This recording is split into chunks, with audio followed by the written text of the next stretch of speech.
Hey guys, we are in the home stretch and there are two quick last assignments you have to do. All right, so if you go to your course content, you go right here to click on course content, you scroll down and you're going to see after that last module, you're going to see where it says culminating activities. Okay, so culminating activity 1 is to pick any topic as long as it's legal and it's decent. People have done psychology of Disney princesses, baseball, boy bands, Grey's Anatomy, senioritis, doodling, fashion. You could pick pandemics. Just it can be serious, it can be silly, as long as it's something that's legal and decent. And I'm just going to take you through some of the very basics that you need to know. Okay, and so if you go to the link there, this will be waiting for you. So if you want a good grade, here's just a few quick things you need to know. Use PowerPoint, Prezi, Google Slides, of course. As long as it's visual and I can download it or view it, we're good. Make sure your font's 24 plus, so 24 or bigger, so we can see it. And then, of course, save your document by your last name. So my project would be Hinton.PowerPoint. Okay, and you'll just upload it onto Blackboard, all right? So on slide 1, you're going to have your title. Slide 2, you're just going to explain why you chose it. Just, what interests you about it.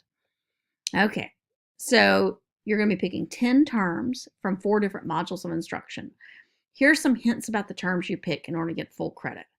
First thing, pick a good vocabulary word that's unique to psychology. Don't pick a term that's too easy and folks outside of psych would know it well. Conformity, sleep, stress, etc. So find alternatives. Instead of conformity, use normative social influence. Instead of sleep, use circadian rhythm. Instead of stress, use cortisol or sympathetic nervous system. So terms that are unique to psychology that you've learned in this class, not general terms. Okay, so sleep, stress, bad. Will not get credit for those. And then you'll write out the definition of the term and then how it relates to your topic. Okay, 1 slide per term, 10 terms from 4 modules of instruction. That's kind of the trick. Okay, so here's a great example. Someone was doing the psych of baseball, and they came up with the 5 phenomenon, which is, I believe, module 3, sensation perception. You get into the 5 phenomenon when the lights are flashing to combine to make it look like motion. Baseball scoreboards do this as a result. They can show like a short cartoon to keep the fans interested.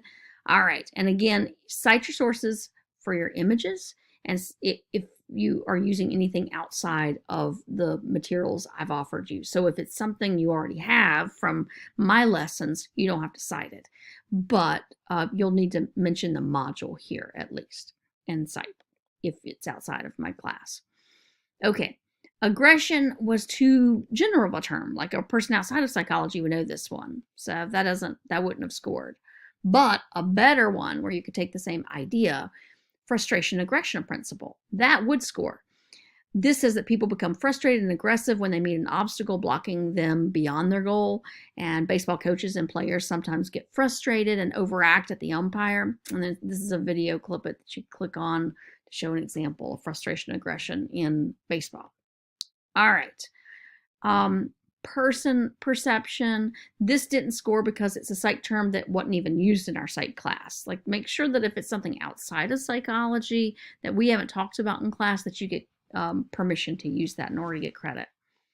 Okay. Social facilitation, good one. Okay, this was in The Bachelor. Social facilitation. In some circumstances, individuals perform better when other people are around. So when the male bachelor's present, the girls have a different attitude. They're much more flirty and competitive. And there was an example from The Bachelor. Okay, check the rubric. Be sure you covered everything in the rubric. Fill in the vocabulary in the rubric so you can turn it in. Now that you don't have to do. You don't have to turn in an actual rubric, but make sure you do consult the rubric. And relate the term. Make sure it makes sense. So just be specific and clear. And no double dipping. So, for example, sympathetic and parasympathetic are not 2 vocabulary words. They're 2 aspects of a term. In-group and out-group bias count as 1 term. They're not 2 different terms. If the two terms coordinate together, they probably are not going to count as two separate terms. Just check with me if you have any questions on it. All right? Cite all your sources, even your images. Be sure you do not use the Google image link. So let me show you what I mean by that. Let me go over here to Google, and I'm going to look up baseball. All right? Ta-da, there's baseball right there. Okay, and I go to images. So instead of picking this like long, ridiculous Google search thing, you're not supposed to cite that. Click on the actual image and then give me that link. All right, so just so you know, that's how the, and I'm not going to ask you to do it in the APA or MLA format. Give me the direct link. That'll be fine. Okay. All right. But for other university courses, you're probably going to have to do your official APA or MLA format. In psychology, you're always going to choose APA.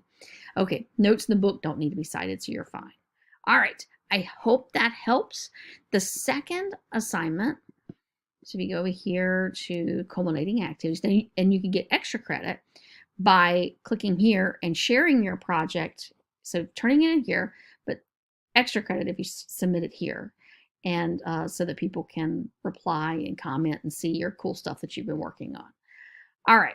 The last assignment for the semester is culminating number 2, this reflection on psychology. There's going to be a bunch of questions. I want you to pick 3 questions to answer well, not just with a sentence or something.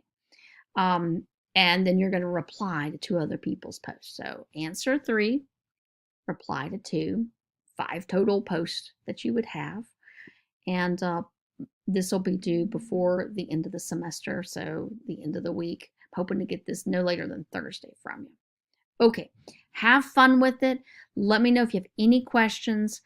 Thank you so much for the honor of teaching you, and I look forward to seeing your good projects. Talk to you soon.